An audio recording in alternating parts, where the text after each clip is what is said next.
வணக்கம் நண்பர்களே. சமூகத்தில் செய்யக்கூடாத தொழில் என்று சமூகத்தில் சமூக நல அக்கறை உள்ளவர்கள் சொல்லக்கூடிய தொழில்கள் வட்டி, அதுவும் அதிக வட்டி, கந்து வட்டி என்று சொல்வார்கள் அல்லவா? கந்து வட்டி, சாராயம் விற்பது,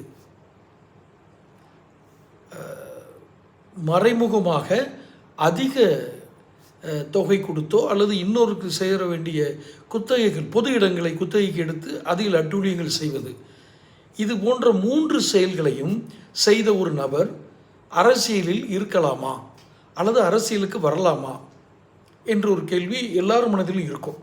சரி, அப்படி செஞ்சால் யாராவது வந்திருக்காங்களா அப்படின்னு கேட்டால், அப்படி செய்யாத யாராவது வந்திருக்காங்களான்னு கேட்டால் தான் ஆச்சரியமாக இருக்கும். இதை நான் பொதுப்படையாக சொல்கிறேன். இது யாரையும் குறிப்பிட்டோ இல்லை ஒரு குறிப்பிட்ட கட்சியவோ இல்லை ஒரு குறிப்பிட்ட சின்ன ஒரு சங்கங்களையோ குறித்து நான் சொல்லலை, பொதுவாக சொல்கிறேன்.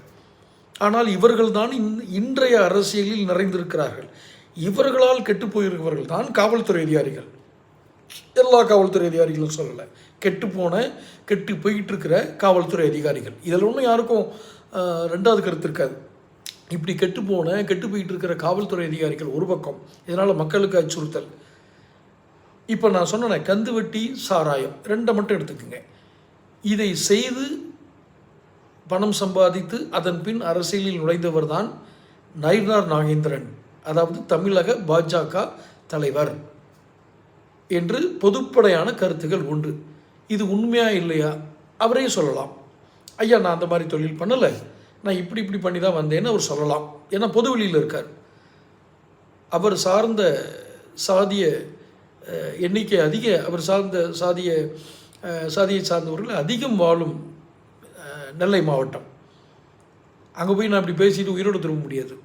ஆனால் கந்து வெட்டியும் அதற்கு முன்பாக சாராய தொழிலில் சம்பாதித்த பணமும் இவர் அரசியலுக்கு வருவதற்கும் செலவழிப்பதற்கும் பயன்பட்டது என்பது உண்மை.